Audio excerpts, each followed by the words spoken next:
fundamental para a agricultura familiar. O principal insumo que vai garantir a nossa autonomia de produção, a nossa soberania, nossa liberdade, nossa capacidade de produzir um alimento saudável para nós, um alimento sem veneno, que não prejudica a natureza. Esse insumo é a semente. A semente da agricultura familiar é fundamental. A gente hoje tem enfrentado muitos problemas em função de perder essa semente. Então, um trabalho que a gente acha muito importante, muito caro para nós, que nós temos que fazer na nossa propriedade, temos que fazer na nossa comunidade, temos que fazer nas nossas organizações, é garantir a nossa própria semente. Então, para conseguir fazer isso, nós temos que entender todo esse processo. Para começo de conversa, de onde vem a semente? Então, a gente precisa saber, né, que a semente, ela é nesse milagre da natureza, do funcionamento da vida, né, no planeta. A semente, assim como a nossa semente humana, a semente do animal, a semente das plantas, ela é fruto, né, de um processo de polinização, um processo de cruzamento, né, entre flores, entre, né, pequenos produtos das flores que vão se juntar para gerar aquela nova vida, né? Então, a primeira coisa que a gente tem que ter muito claro é entender que essa polinização ela é feita por centenas de processos, onde muitas vezes são envolvidos os animais, os insetos, né, as abelhas, as borboletas, pássaros, morcegos, centenas, né, conforme a planta, conforme os mecanismos que foram sendo desenvolvidos na natureza, na diversidade da natureza, diferentes formas de polinização acontecem. Polinizar vem da palavra pólen, né, que é lá a parte masculina da planta que vai juntar com a parte feminina, né? Então a polinização é o transporte dessa parte masculina para a parte feminina que se juntam para formar a semente que vai gerar uma nova vida. Então, esse processo de polinização, a gente dá ênfase nele por quê? Porque quando a gente tem uma natureza saudável, nós temos insetos, nós temos centenas de animais circulando, então a polinização vai acontecer de uma maneira bacana, de uma maneira satisfatória. Quando a gente começa a desequilibrar a natureza, quando a gente começa a aplicar veneno na nossa roça, nós estamos afastando esses animais, afastando esses insetos, né? Então, já é um processo que vai estar prejudicando a polinização. A natureza ela é muito diversificada, né? As flores, elas são muito diferentes de uma espécie para outra. Então, a gente não vai trabalhar com detalhe, isso não é o objetivo, né? A gente está estudando a biologia de cada flor, mas só para, né, a gente acredita que cada agricultor, cada agricultora também é um pesquisador da natureza. Então a gente pede para vocês pararem, olhem uma flor de feijão, olhem uma flor de milho, compara como é que é a natureza de cada uma. Então, uma flor de feijão, por exemplo, a gente vê, né, nesse exemplo que nós estamos vendo aí na tela, nós estamos vendo aquelas partes mais altas, né, que está lá no nome. Não precisa desses nomes, a gente saber esses nomes, mas entender que ali é a parte masculina. Ali é onde o pólen, que é o gameta masculino gerado. Aquela parte do centro, lá onde está o óvulo, você vê que é bacana que é tão parecido com o ser humano que o nome até é o mesmo, né? Tem o óvulo, tem o ovário da flor, e aí, no caso da flor do feijão, como esse exemplo que nós estamos vendo, a gente vê que a parte masculina e a parte feminina estão na mesma flor, não é? O feijão é um tipo de planta que a gente fala que tem a polinização fechada. A própria flor se autopoliniza, né? Então o macho e a fêmea estão na mesma flor. Então esse é o mecanismo da natureza do feijão. Agora vamos para o milho, né? Que é um outro exemplo completamente diferente. O milho, a gente sabe que o milho tem as flores, uma mesma planta tem dois tipos de flor diferente, a flor masculina e a flor feminina. O que acontece na natureza? O milho, então, é uma planta que tem a gente chama de polinização cruzada, porque as flores, parte feminina e parte masculina, estão em flores diferentes. O milho, gente, é polinizado pelo vento, né? O pólen vai voando e vai caindo naquele cabelo que fica para fora da espiga, não é isso? Vai parando ali e vai polinizando e vai então criando o futuro grão. Por isso que quando a gente planta um pé de milho sozinho, todo agricultor sabe disso. Quando a gente planta um pé de milho sozinho, fica tudo falhado, não fica? Por que fica falhado? Porque não tem pólen suficiente. Entender essa dinâmica da polinização do milho é super importante, né? Porque o milho é uma cultura super importante para a agricultura familiar e quando a gente entende esse processo de polinização, a gente entende que uma lavoura de milho, ela poliniza outra lavoura de milho. Então, é isso que acontece às vezes, quando a gente planta uma variedade, aí eu tenho lá a minha variedade tradicional, meu milho crioulo, né? E aí eu planto aquela variedade, o meu vizinho planta outro milho. Quando eu vou colher a minha semente, eu vou colher a minha espiga, é do milho que eu plantei, né? Aí eu vou plantar aquela semente, quando eu planto aquela semente já não sai mais o milho que eu tinha. Por que acontece isso? Porque o milho do meu vizinho polinizou o meu milho. Muito importante a gente entender esse processo. Para quê? Para a gente garantir a preservação da nossa semente. Principalmente as culturas que têm a polinização cruzada, a polinização desse tipo, a gente tem que entender que como uma planta poliniza a outra, aquela semente não vai ser igual à mãe, igual à planta que eu tenho. Ela vai ser resultado da mãe e do pai, né? Essa que é a regra dessa genética. Por isso que a gente tem muita preocupação, porque quando eu trago uma planta diferente, eu tenho que saber que eu estou misturando com as plantas que eu tenho. Então, quando eu tenho uma variedade tradicional, aquela variedade tradicional, ela tem que ser preservada, ela tem que ser plantada em um espaço separado. Ela não pode ser plantada do lado de uma variedade que vem lá de fora, vem de um órgão, né? Ou aquela que eu compro no mercado, o milho híbrido, um transgênico principalmente, né?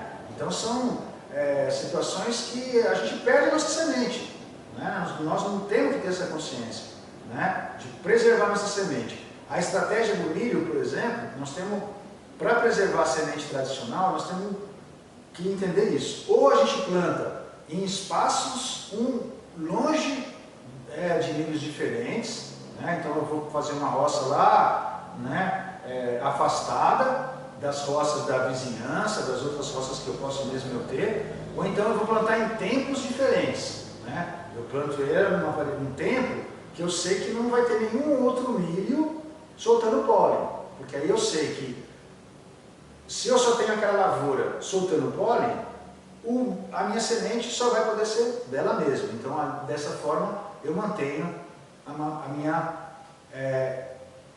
variedade tradicional. Beleza? Um outro tema fundamental para nós, da agricultura familiar, é a diversidade genética, né? A diversidade genética é o que? Parece que é um termo complicado, mas não é. Todo mundo sabe o que é isso.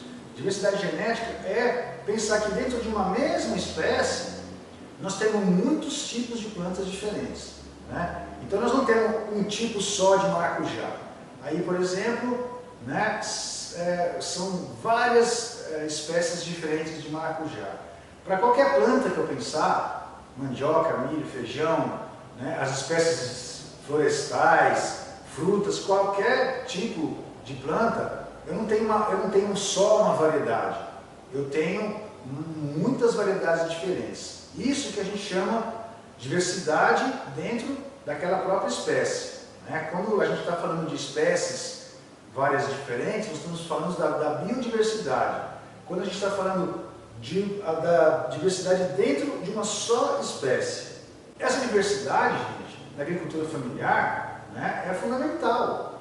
Né? A agricultura moderna, ela tende a caminhar contra a diversidade. Né? Ela fica querendo que a gente plante só um tipo de milho, só um tipo de semente. Ah, aquela mandioca é mais produtiva, aquele cacau é mais produtivo. Né? Nós podemos ter materiais melhores e piores, mas manter uma diversidade na nossa lavoura, ela é uma estratégia de sustentabilidade. Por quê? Porque a natureza funciona dessa forma. Não é? Você tem às vezes uma variedade que ela é frágil com uma doença, né? Ela não aguenta uma praga, e a outra variedade já é resistente àquela praga, ela não fica doente. Né? Então, se eu tiver só a variedade que é fraca, na hora que chegar aquela doença, eu acabo com a minha lavoura, eu perco a minha planta.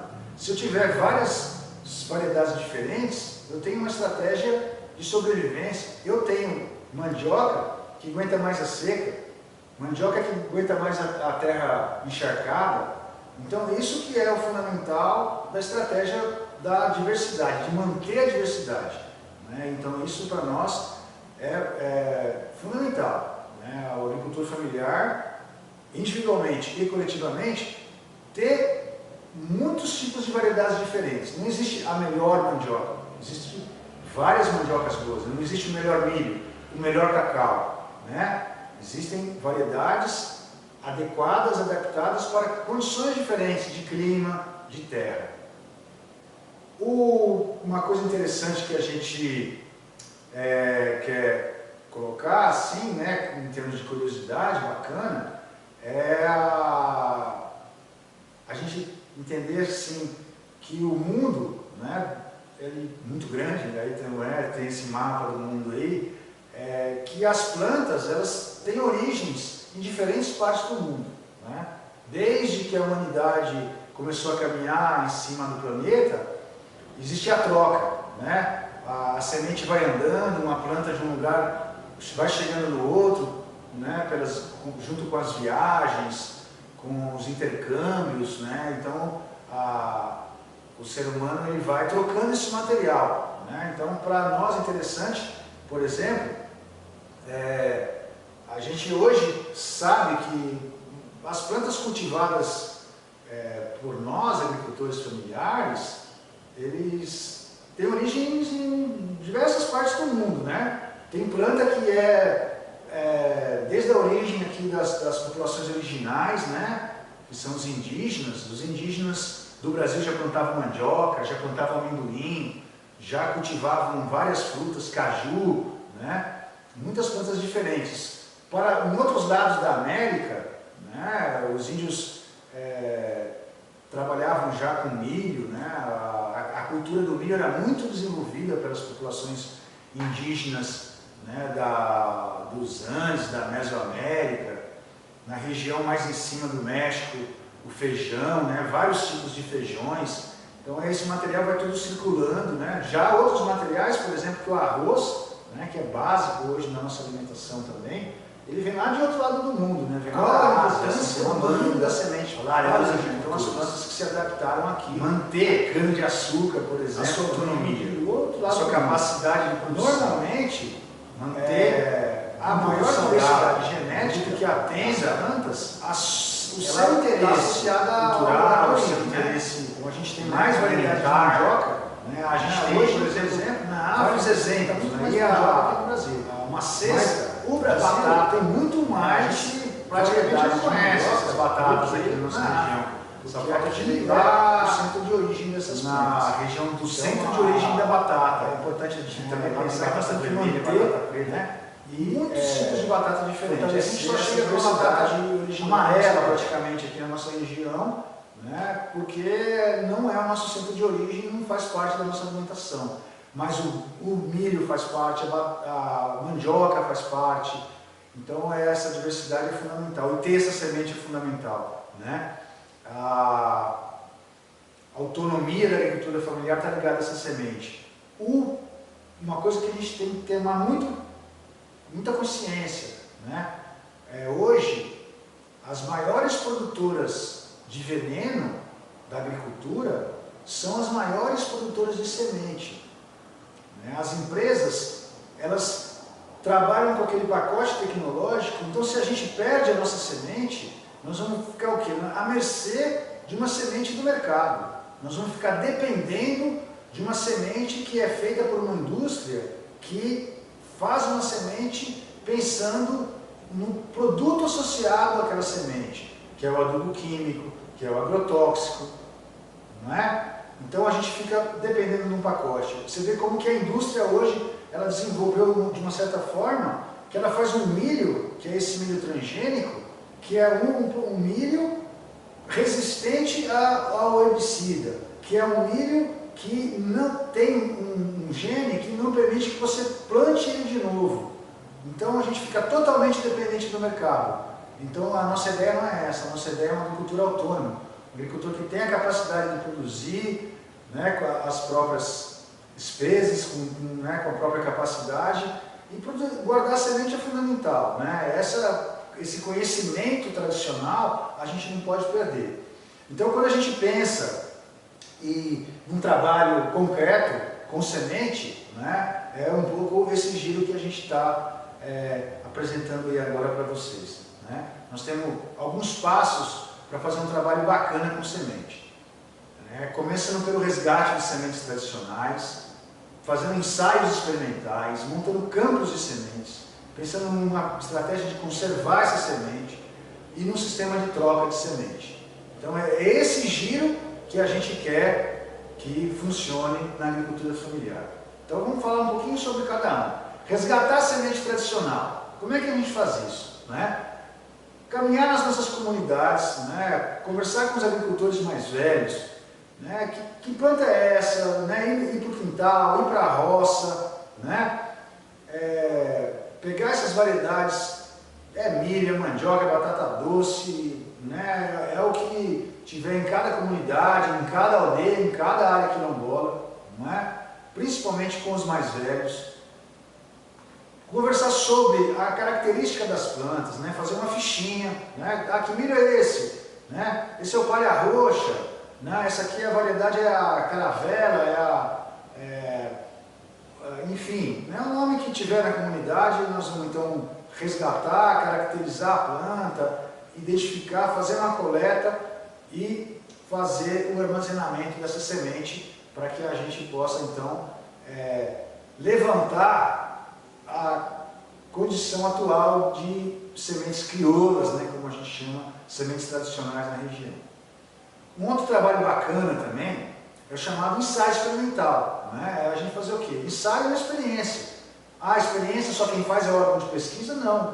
Né? Os agricultores podem fazer as suas experiências também. Não é?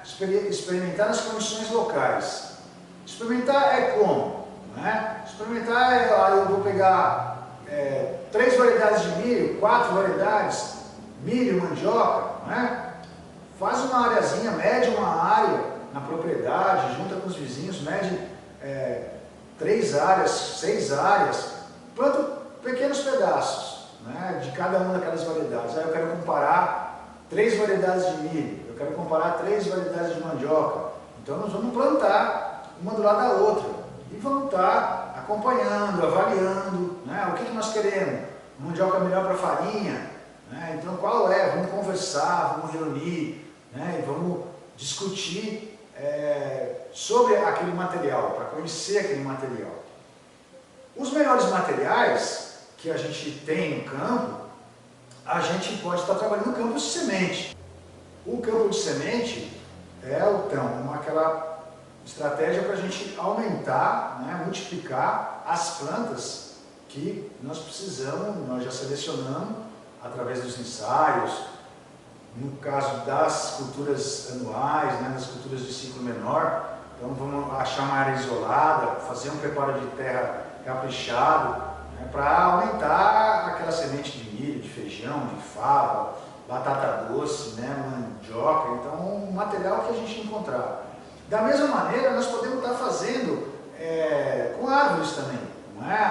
Nós vamos estar detalhando em outro momento essa estratégia de identificar as matrizes arbóreas, mas da mesma maneira que a gente escolhe uma árvore lá na mata, que tem uma planta bacana, diferente, então nós vamos multiplicar aquela árvore também para reflorestar ou para incluir nos nossos sistemas agroflorestais. E também vamos buscar estratégias de parceria com órgãos de pesquisa, não é? Isso aí também, né? Nós temos entidades públicas que podem apoiar a estratégia de multiplicação de semente, de preservação de semente, né? A estratégia da produção de milho, a gente ressalta aquela necessidade dos isolamentos das áreas, né? É importante a gente ter áreas bem isoladas para a gente não ter a contaminação das sementes, que tem aquela história da polinização cruzada. A conservação de semente é fundamental, né? Ensaiamos, né? Nós temos que conservar a semente. Qual que é a principal estratégia que a gente acha que deve funcionar para conservar a semente? No campo, né? O campo é o principal meio de conservar. Eu conservo a semente plantando, né? Eu conservo a semente reproduzindo. A semente que melhor eu consigo conservar é a semente que eu tenho interesse, né? Então é plantar, usar e armazenar. Armazenar semente, gente, não é uma coisa complicada, né? A gente tem órgãos de pesquisa também, de novo, que podem estar apoiando a gente com sistemas mais sofisticados, mas se a gente sabe tratar uma semente, né, pegar uma semente, colher uma semente no momento adequado, né, uma semente que já está com aquela teor de umidade bom, né, que não tem caruncho ainda, principalmente, guardar em um vasilhame, né? A gente hoje tem bancos de sementes, né, espalhados para várias comunidades de agricultura familiar, com semente guardada em PET, né? Porque se a gente fecha a semente num vasilhame que não entra ar, não vai carunchar, não vai estragar, né? Então ela vai ter uma durabilidade satisfatória para que a gente possa fazer esse armazenamento e essa conservação de um ano para outro, né, até de um período maior, e possa fazer um trabalho fundamental, né, da agricultura familiar, que é um trabalho que fortalece muito as organizações, fortalece a interação, né, entre as comunidades, que foi um trabalho que já foi muito bacana, que a gente quer resgatar, quer fortalecer de novo, que é a troca de sementes, né?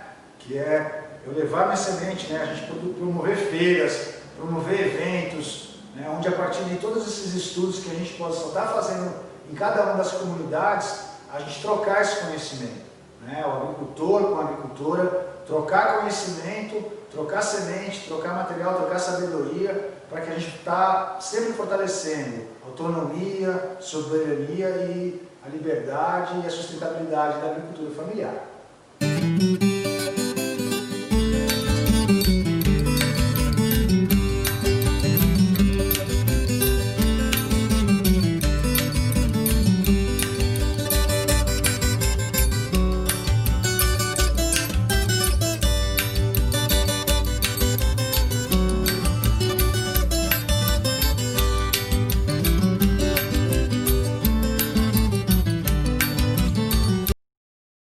Até à distância é uma adaptação das atividades de assistência técnica e extensão rural do Bahia Produtiva, projeto do Governo do Estado da Bahia, por meio da Secretaria de Desenvolvimento Rural do Estado da Bahia, executado pela CAR, Companhia de Desenvolvimento e Ação Regional, com recursos provenientes de acordo de empréstimo com o Banco Mundial. Essa modalidade visa dar continuação às atividades de capacitação e apoio para produtores, associações, cooperativas, empreendimentos produtivos e agentes comunitários rurais.